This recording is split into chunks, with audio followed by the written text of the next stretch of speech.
예수님은 산상설교를 통하여서 6장에 이르러서 참된 신앙생활의 원리, 참된 신앙생활의 원리에 대하여 말씀을 하십니다. 마태복음 6장 1절 말씀 같이 한번 읽습니다. 사람에게 보이려고 그들 앞에서 너희 의를 행하지 않도록 주의하라. 그리하지 아니하면 하늘에 계신 너희 아버지께 상을 받지 못하느니라. 사람에게 보이려고 예수님의 이 말씀을 주목해 보시기 바랍니다. 참된 신앙의 원리를 말씀하시며 사람에게 보이려고 신앙생활 하지 말라. 그러면 누구 앞에서 신앙생활 하라는 말씀입니까? 하나님 앞에서예요. 사람 앞에서 신앙생활 하지 말아라. 하나님 앞에서 신앙생활 해라. 이 원리를 말씀하십니다. 그리고 사람에게 상을 받으려고 하지 말고 하나님께 상을 받으려고 해라. 이 원리를 말씀하십니다. 그러시면서 예수님은 실제적인 우리의 신앙 행위에 적용을 시켜주시는데 이 원리를 구제와 기도와 금식이라는 실제적인 신앙 원리에 적용을 해주십니다. 우리가 지난 주일날 말씀을 나눈 것처럼 구제에 관하여 주님이 말씀하십니다.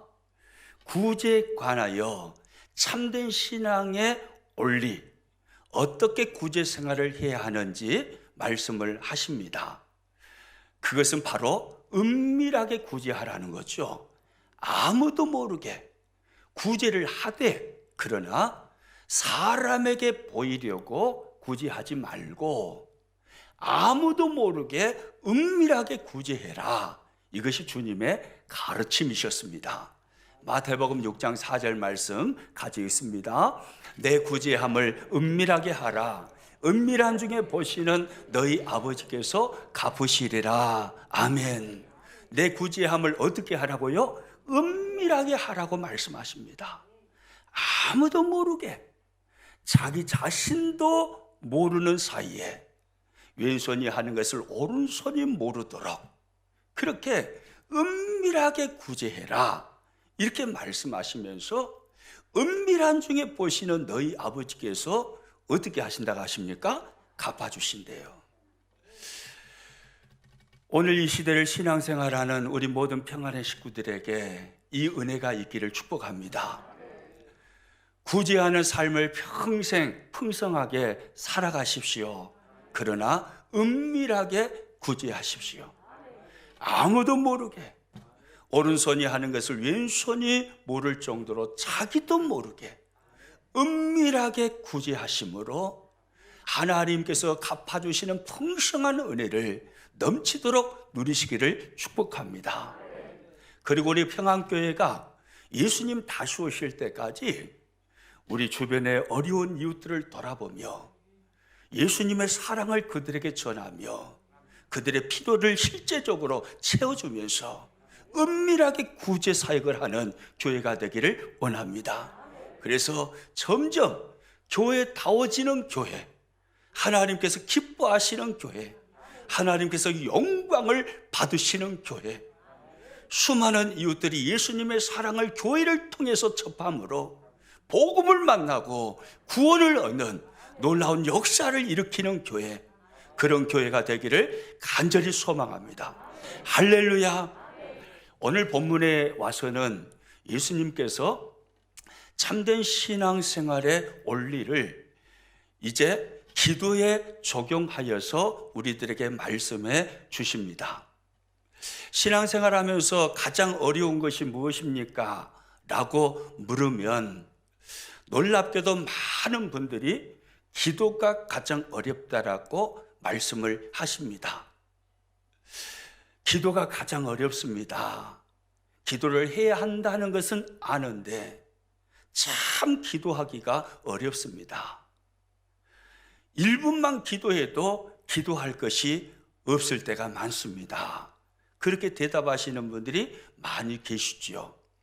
여러분, 이 말씀은 솔직한 말입니다. 우리가 인간 본성상 위급한 상황을 만나면 자연스럽게 하나님을 찾게 됩니다. 그러나 하나님 앞에 바르게 기도한다는 것은 결코 쉽지 않습니다. 하나님께서 원하시는 기도, 하나님께서 받으시는 기도, 하나님께서 기뻐하시는 기도를 하기라는 것은 정말 어렵습니다. 솔직한 우리의 대답입니다.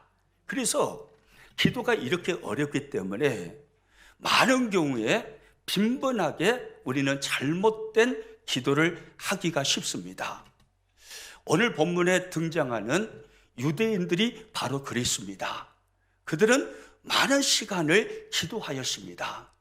신앙생활의 많은 부분을 할애하여서 기도하는데 투자했습니다.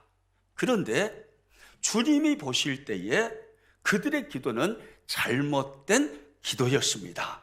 그래서 오늘 본문을 통해서 예수님은 유대인들의 잘못된 기도의 모습을 두 가지 지적하시고, 그리고 참된 기도가 어떤 기도인지 두 가지 교훈하시며 우리를 가르쳐 주십니다. 예수님은 유대인들이 그렇게 많은 시간을 할애해서 기도함에도 불구하고 그들의 기도가 잘못되었다라고 말씀하십니다. 두 가지로 지적하는데요. 첫째는 그들이 하나님을 향하여 기도하는 것 같지만 실상은 사람에게 기도하신다라고 말씀을 하십니다. 오늘 본문 5절 말씀 같이 읽습니다. 또 너희는 기도할 때에 외식하는 자와 같이 하지 말라. 그들은 사람에게 보이려고 회당과 큰 거리 어귀에 서서 기도하기를 좋아하느니라. 내가 진실로 너희에게 이르노니 그들은 자기 상을 이미 받았느니라. 그들은 누구에게 보이려고요? 이것이 유대인들의 기도를 향한 예수님의 진단이셨습니다. 사람에게 보이려고 하나님 앞에 기도한다 하지만 실상은 사람에게 기도한다는 말씀이지요. 유대인들은요, 일찍이 기도의 중요성을 알았습니다. 그래서 유대 지도자들은요, 기도를 후배들에게 열심히 가르쳤습니다. 부모는 자녀들에게, 선생님은 학생들에게 열심히 기도를 가르쳤습니다. 어떻게 하면 기도를 더 잘할 수 있을까? 어떻게 하면 열심히 기도할 수 있을까? 궁리하고 많은 연구를 했습니다.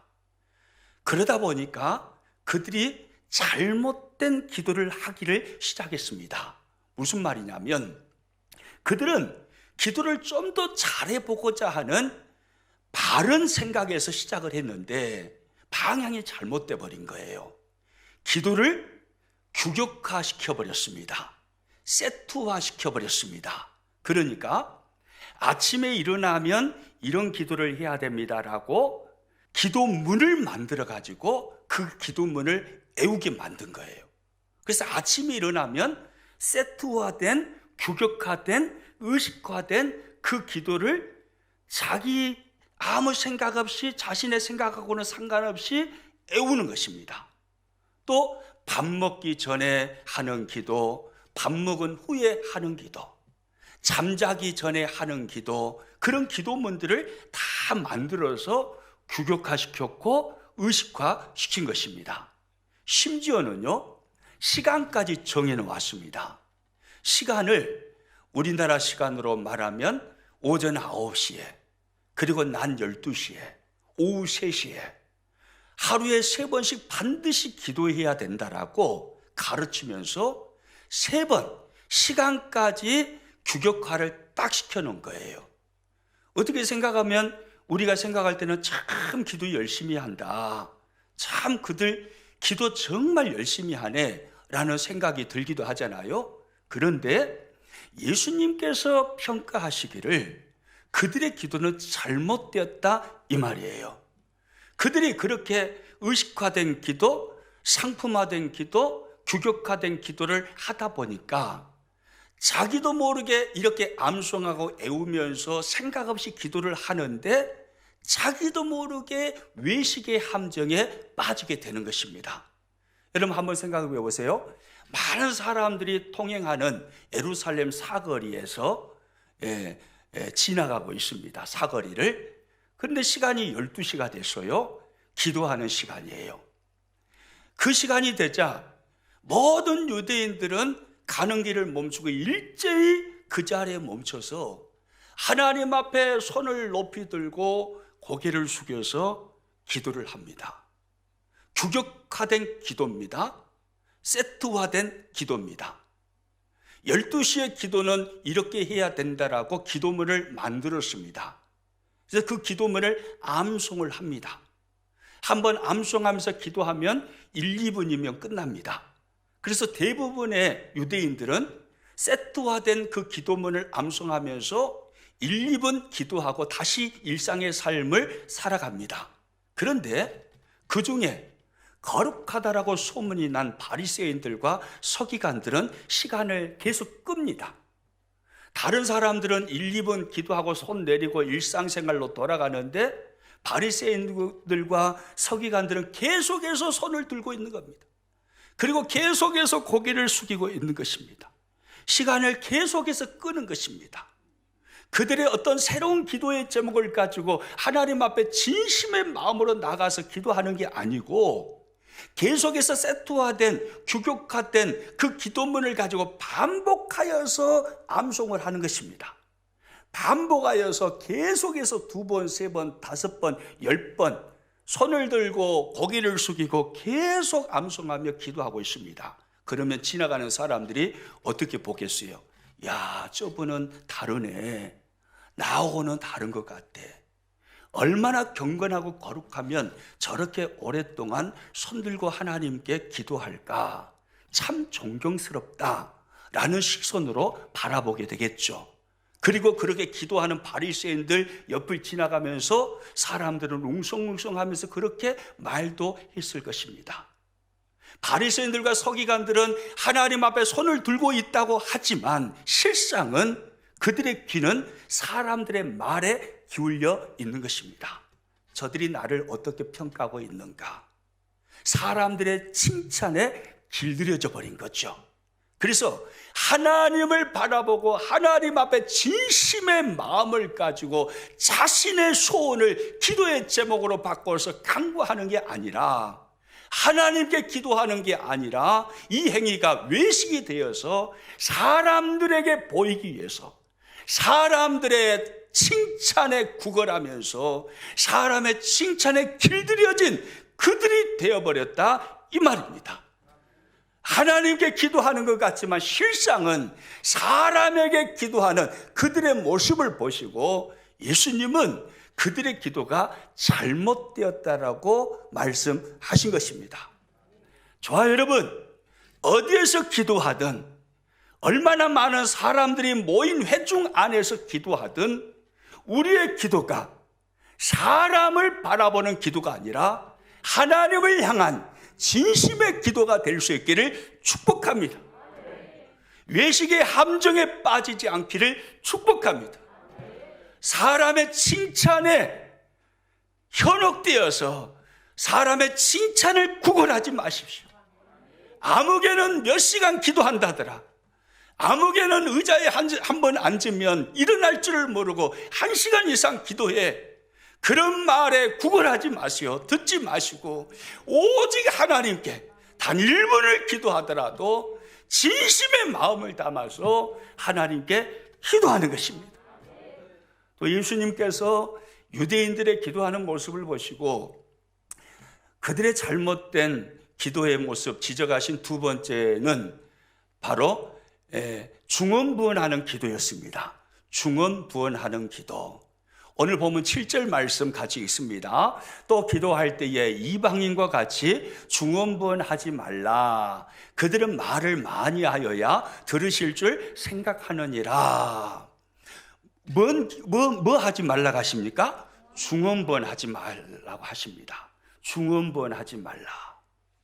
주님이 말씀하시는 여기서 중언부언이라는 이 의미, 이 말의 언어적 의미는 의미 없는 말을 반복하다, 생각 없이 말을 반복하다라는 의미입니다. 그러니까 아무런 의미 없는 말을 계속해서 반복해서 마치 이방인들이, 불교에 심취해 있는 사람들이 계속해서 염불을 애우는 것처럼 의미 없는 말을 반복하는 것, 그리고 또한 의미가 있다 할지라도 아무런 생각 없이 그냥 반복해서 암송하는 것, 이것이 바로 중언부언의 기도입니다.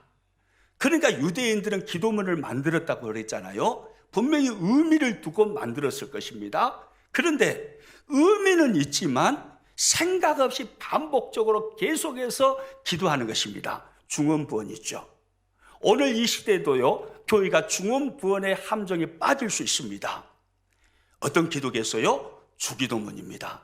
자칫 잘못하면 주기도문 안에 우리의 신앙 고백을 담아서, 우리의 믿음을 담아서 예수님이 가르쳐 주신 그 기도를 가지고 하나님 앞에 기도하지만, 그러나 이것이 의미가 분명히 있지만 아무 생각 없이 그냥 암송한 대로 반복해서 계속해서 애우고만 있다면 이것은 중언부언 기도가 돼버리는 거죠.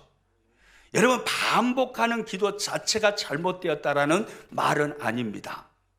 예수님께서 십자가를 지시는 사건을 앞두시고 겟세마네 동산에 올라가셔서 기도하십니다.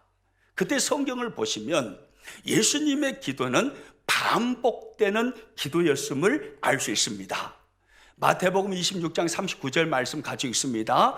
내 아버지여, 만일 할만하시거든 이 잔을 내게서 지나가게 하옵소서. 그러나 나의 원대로 마시옵고 아버지의 원대로 하옵소서. 예수님이 십자가를 앞두고 이 기도를 하셨습니다. 하나님, 할 수만 있다면 이 십자가의 고난의 잔이 지나가기를 원합니다. 그러나 내 온대로 하지 마옵시고 아버지의 온대로 하옵소서.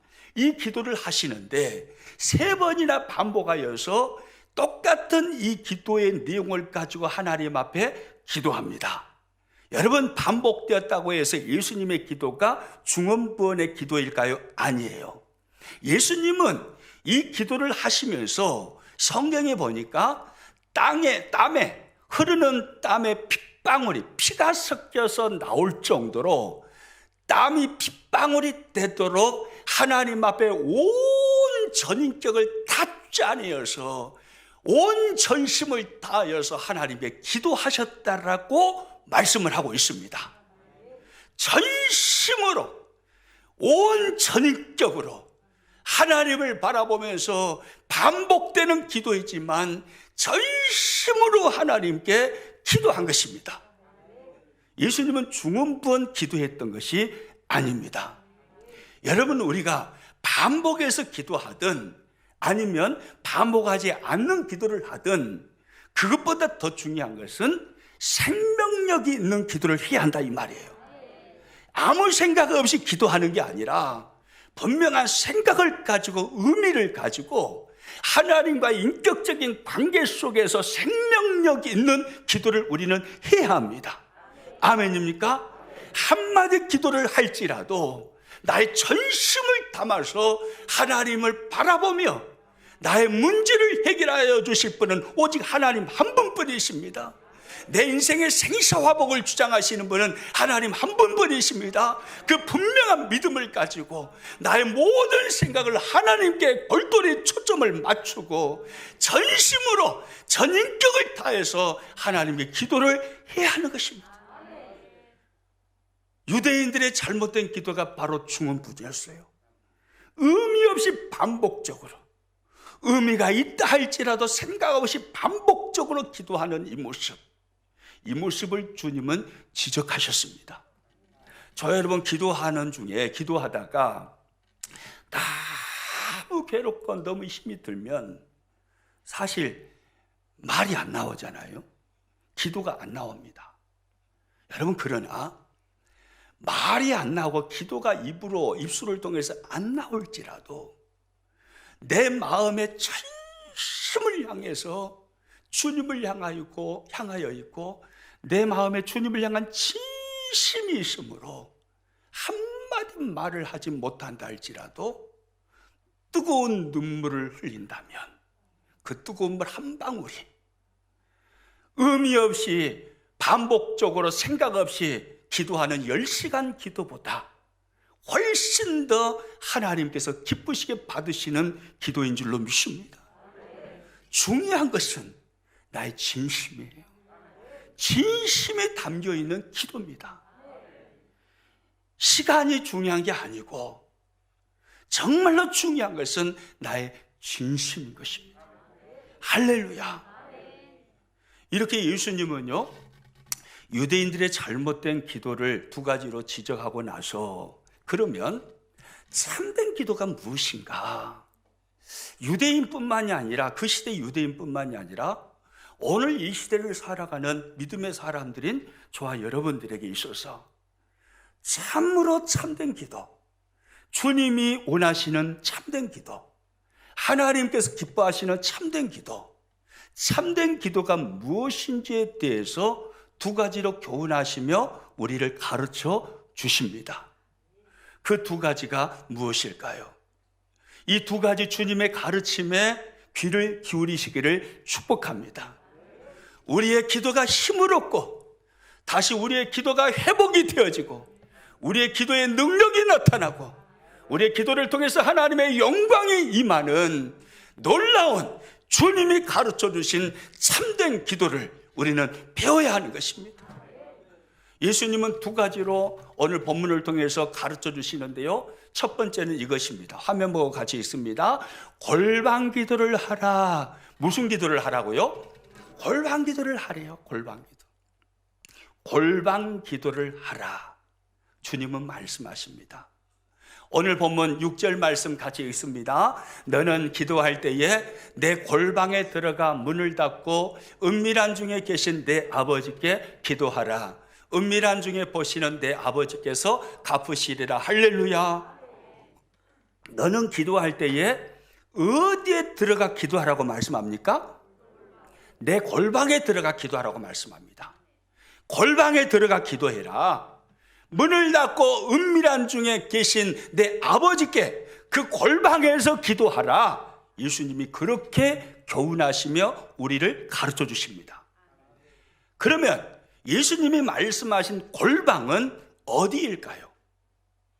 우리가 알고 있는 것처럼 골방이라는 것은 어느 누구에게도 방해받지 않는 두 사람만의 대화가 이루어질 수 있는 공간이 바로 골방입니다. 그렇다고 해서 사방으로 벽으로 에워싸여 있는 공간, 밀실의 공간을 말하는 것은 아닙니다. 우리는 흔히 골방이라고 그러면 좁은 공간, 벽으로 둘러싸여 있는 밀실, 이곳을 골방이라고 생각하기가 쉬운데, 그래서 예수님은 그런 곳을 만들어서 그 안에 들어가서 기도하라고 하셨나 보다, 이렇게 이해하기가 쉬워요. 근데 그런 말씀이 아니에요. 그런 말씀이 아니라 영이신 하나님과 아무에게도 방해를 받지 않고 영이신 하나님과 나 둘이서 친밀한 사랑의 교제를 나눌 수 있는 공간이라면 그곳이 어디든 바로 그곳은 골방인 것입니다. 그러니까 보십시오. 예수님께서 골방 기도를 말씀하시는데 복음서를 읽어보시면 예수님의 기도하시는 모습이 여러 곳에 나옵니다. 예수님은 어디에 가서 기도하십니까? 산에 가셔서 기도하십니다. 그리고 사람들에게 방해받지 않는 들판에 홀로 가셔서 기도하시기도 하십니다. 예수님께 있어서 산과 들판은 골방이었던 것입니다. 아무에게도 방해받지 아니하고 영이신 하나님과 깊은 사랑의 대화를 나눌 수 있는 그곳이 예수님께는 산이었고 들판이었던 거예요. 여러분, 주님은 골방 기도를 우리들에게 말씀하십니다. 하나님은 골방 기도를 좋아하십니다. 아멘이십니까? 하나님은 골방에서 우리를 기다리시는 하나님이십니다. 골방에서 우리를 기다리시면서 골방기도 하라고 말씀하시는 하나님이십니다. 그러면 왜 하나님은 골방기도를 좋아하실까요? 왜 하나님은 골방에서 우리를 기다리고 계실까요? 여러분 생각해 보십시오.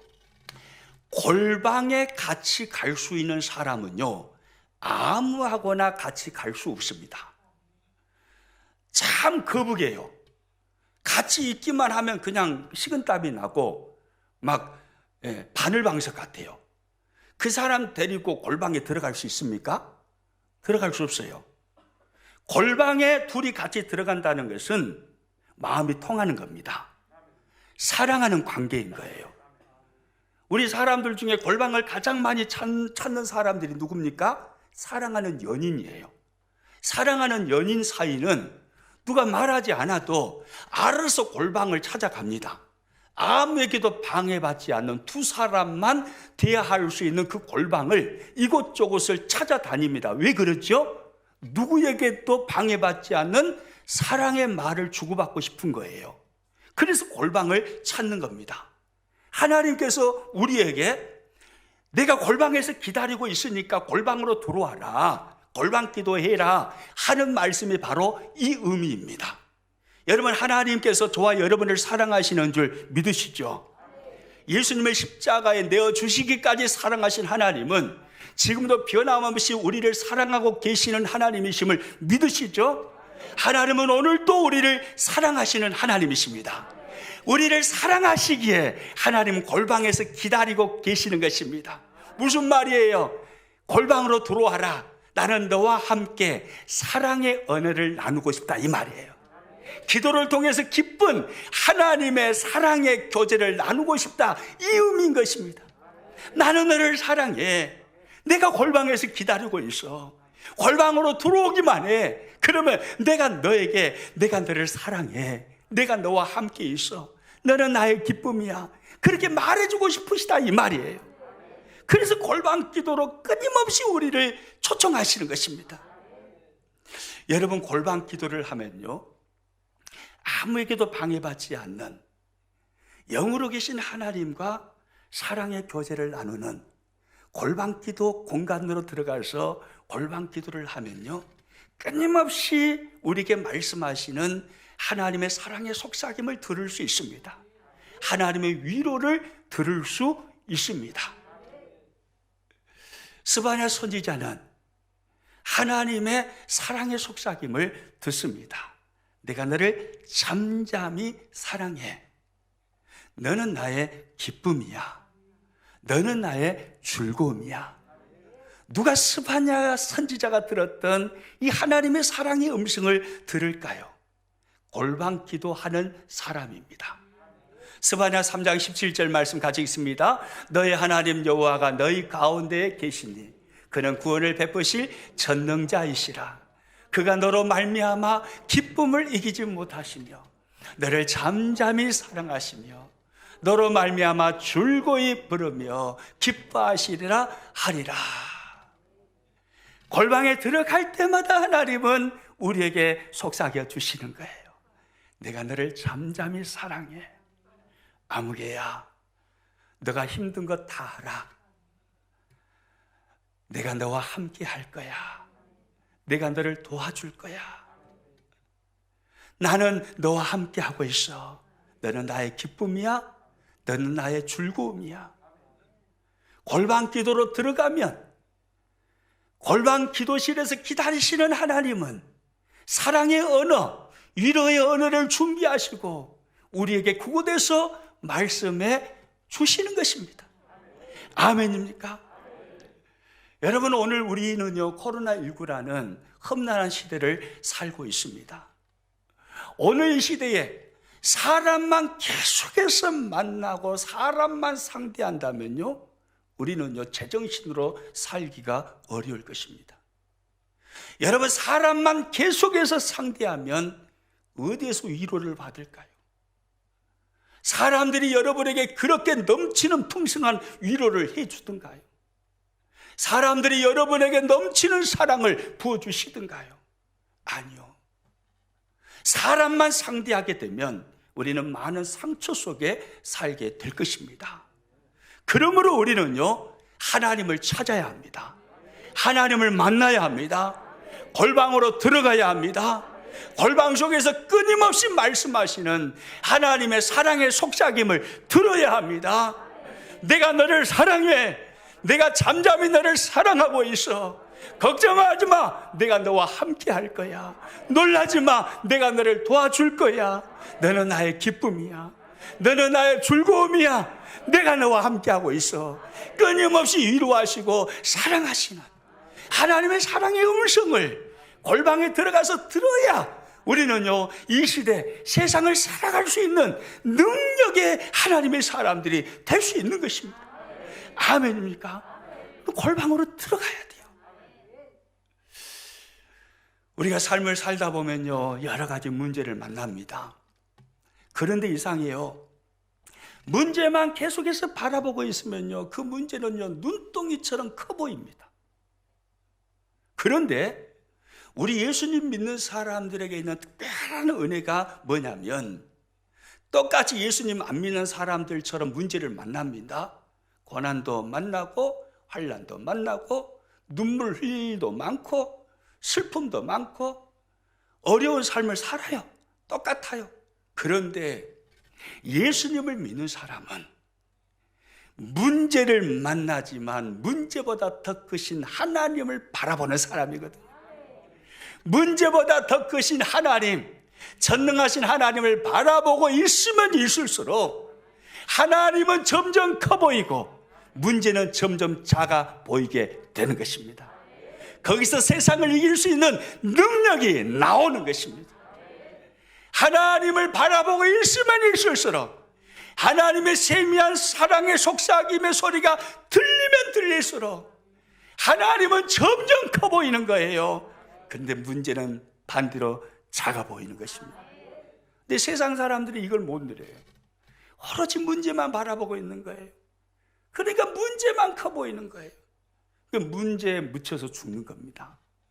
여러분, 빌립보서 4장 13절에 이렇게 말씀하죠. 가지고 있습니다. 내게 능력 주시는 자 안에서 내가 모든 것을 할 수 있느니라.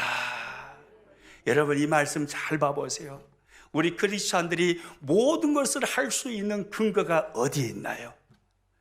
어디에 그 근거가 있습니까? 내게 능력 주시는 자이신 예수님 때문에 모든 것을 할 수 있는 것입니다. 내게 능력 주시는 하나님 때문에 우리는 모든 것을 할 수 있는, 불가능이 없는 신앙생활을 할 수 있는 것입니다. 근거는 하나님 때문이에요. 예수님 때문이에요. 그 하나님을 어디서 만납니까? 하나님은 말씀합니다. 골방으로 나오라는 거예요. 내가 골방에서 기다리고 있다. 내가 너를 그곳에서 만나 줄게. 세상에서 힘들지, 어렵지, 괴롭지, 골방으로 나와. 그럼 내가 너를 거기서 만나 줄 거야. 내가 너에게 힘을 줄 거야. 거기서 너에게 능력을 부어줄 거야. 모든 것을 할 수 있는 능력의 사람이 되게 할 거야. 하나님이 말씀하시는 거예요. 골방이에요, 골방. 찬송가 364장 내 기도하는 그 시간이라는 찬송이 있죠. 그 찬송은요, 올포드 목사님의 이야기를 담은 찬송입니다.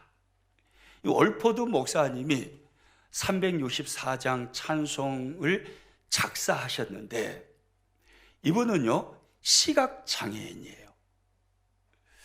시각장애인인데 이분이 찬송을 작사를 합니다. 그런데 이분이 작사한 이 찬송 가사를 보면, 내 기도하는 그 시간, 그때가 가장 지겹다. 내 기도하는 그 시간, 그때가 하나님이 가장 원망스럽다. 하나님 왜 나를 시각장애인으로, 아무것도 보지 못하는 사람으로 지으셨나요? 내 기도하는 그 시간에 하나님은 나에게 가장 짜증스러운 분이시다. 그렇게 고백하지 않습니다. 그분의 고백하는 말이에요.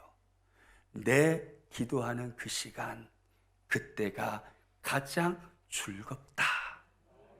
그렇게 고백합니다. 찬송가 364장 1절 같이 한번 읽어봅니다.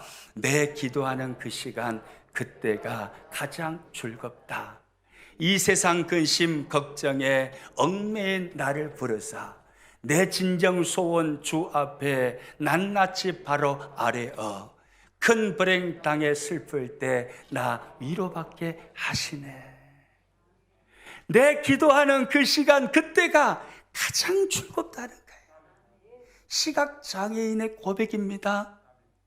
어떻게 올포드 목사님은 시각장애인으로서 일평생을 살면서 내 기도하는 그 시간이 가장 즐겁다라고 고백할 수 있을까요?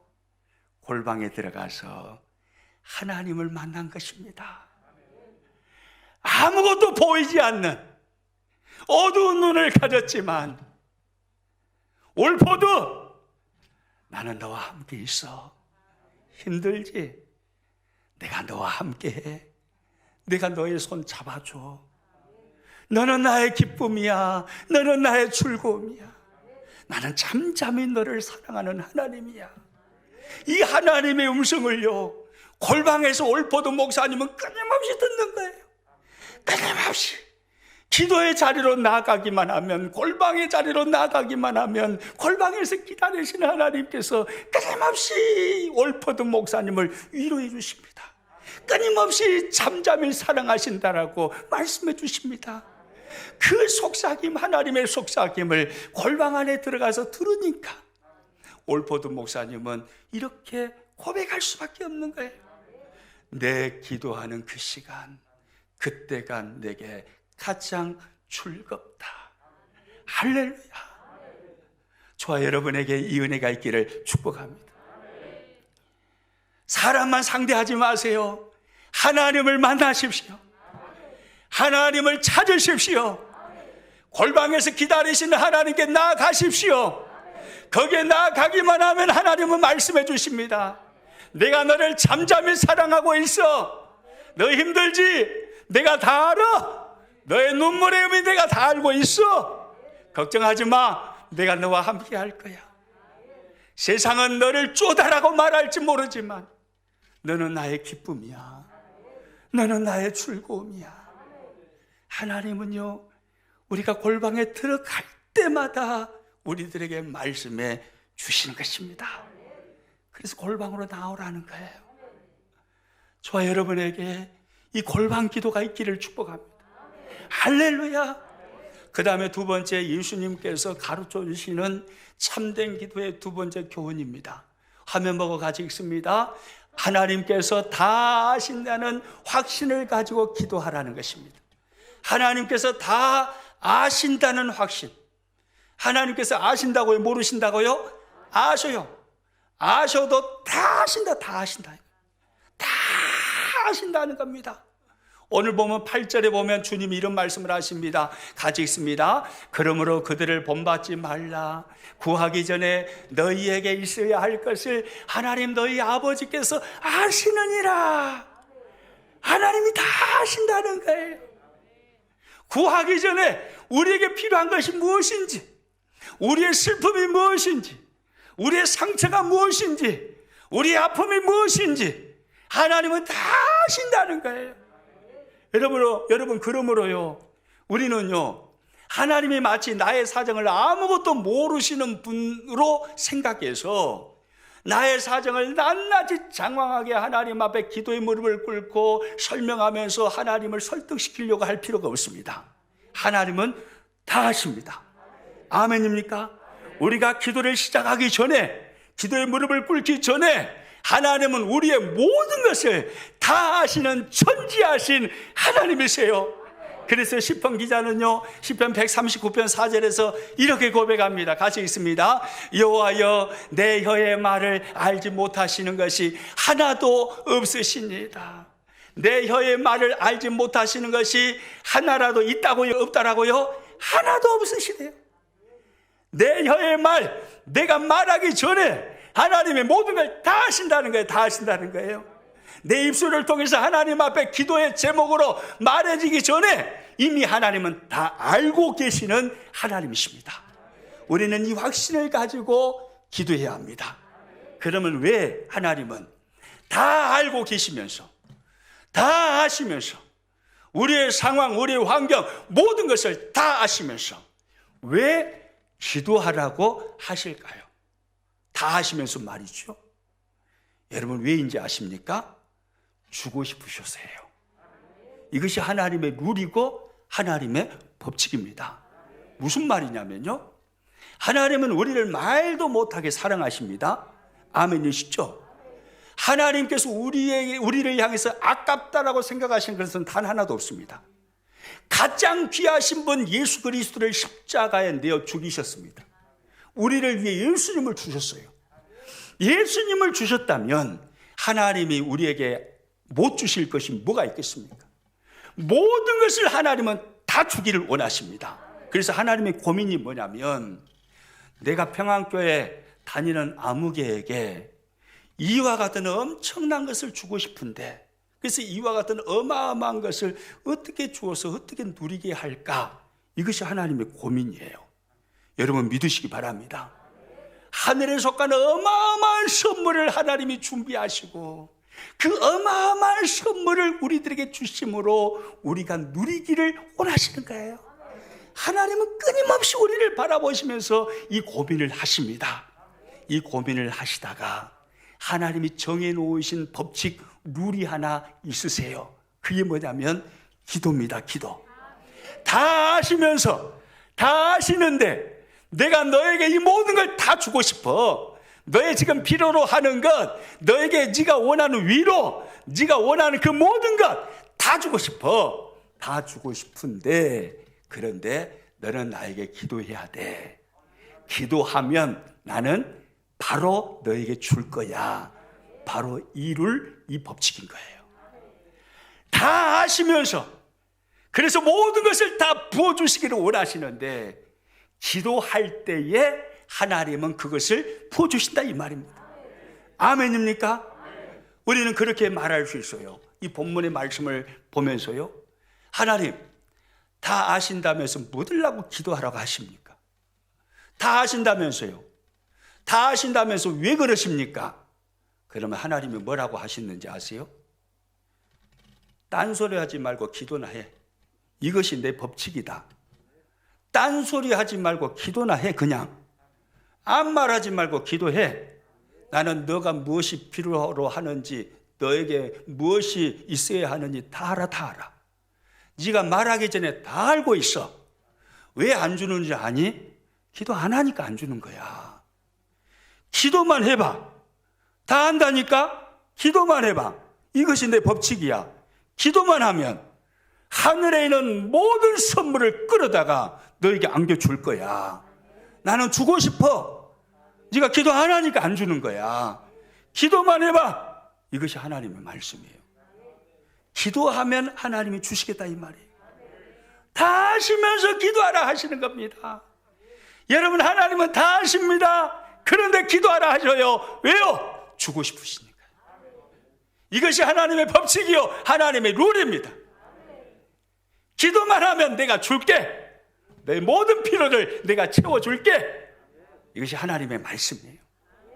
저 여러분, 기도의 사람이 될 수 있기를 축복합니다. 예수님께서 가르쳐 주신 이 참된 기도의 교훈을 우리의 삶에 적용하시기를 축복합니다. 골방 기도하십시오. 모든 것을 다 아시는 하나님께 기도하십시오. 그래서 받아 누리십시오. 골방에서 하나님은 기다리십니다. 오늘도 골방에서 하나님은 기다리시는 하나님이세요. 어떤 분들은 그래요. 현대인들이 얼마나 바쁘게 사는지 아십니까, 목사님? 골방에 들어갈 시간이 어디가 있어요? 아침에 일어나자마자 눈곱 띄고 세수하고 밥 먹고 정신없이 출근해가지고 저녁 늦을 때까지 이러다가 그리고 와서 밥 먹고 잠자기 바쁩니다. 다람쥐 쳇바퀴 돌듯이 이런 삶을 계속 살고 있는데 언제 시간을 내서 골방에 들어갑니까? 목사님은 목회나 하고 있으니까 한가함께 그런가비요? 그럴란가 모르겠어요. 아니요. 골방은요, 시간이 있어서 들어가는 게 아니에요. 골방은 영적인 열망을 가진 사람이 들어갈 수 있습니다. 골방이 뭐라고 했습니까? 많은 사람이 있어도 괜찮아요. 영적으로 하나님과 아무에게도 방해받지 않고 하나님과 깊은 영적 교제를 나눌 수 있으면 거기가 바로 골방인 것입니다. 바쁜 하루를 살아가면서 운전하잖아요. 운전하는 그 자리가 골방이 될 수 있는 겁니다. 주부들은요, 설거지하는 그 자리가 하나님과 깊은 영적 교제를 나눌 수 있는 골방이 될 수 있는 것입니다. 어떤 책에 보니까요, 평생에 사람이 70년을 산다고 했을 때 평생을 살아가면서 신호등 앞에 신호등을 기다리는 시간이 3년이래요. 3년 동안 신호등 앞에서 기다리고 있대요. 이렇게 아무 생각 없이요. 여러분, 신호등 앞에서 신호 기다리고 있는 그 시간이 우리들에게 골방이 될 수도 있는 겁니다. 오직 하나님께 나의 전심을 드리면서 전능하신 하나님 바라보고 하나님 아버지 한마디 하면서요, 하나님께 나의 모든 생각을 집중하고 하나님 바라보고 있으면 신호등 앞에 그 시간이 저와 여러분에게 골방이 되는 거예요. 할렐루야. 우리는 골방 기도할 수 있어요. 하나님은 골방에서 우리를 기다리시는 하나님. 내가 너를 잠잠히 사랑해. 너는 나의 기쁨이야. 너는 나의 즐거움이야. 끊임없이 우리들에게 속삭이고 싶으신 거예요. 그래서 우리를 골방으로 초청하십니다. 오늘 우리들에게 골방 기도가 있기를 축복합니다. 골방 기도하면 새 힘이 납니다. 골방 기도 자리에 들어가면 세상을 이길 수 있는 능력이 우리에게 생깁니다. 위로부터 하나님께서 힘을 주십니다. 위로를 주십니다. 능력을 보여주십니다. 세상이 감당할 수 없는 그리스도인으로 일어나게 되는 것입니다. 골방 기도 해야 되는 것입니다. 저와 여러분 골방 기도 할 수 있기를 축복합니다. 그래서 세상이 감당할 수 없는 멋진 크리스찬으로 이 시대를 살아가는 우리 모든 평안의 식구들 될 수 있기를 주님의 이름으로 축복합니다.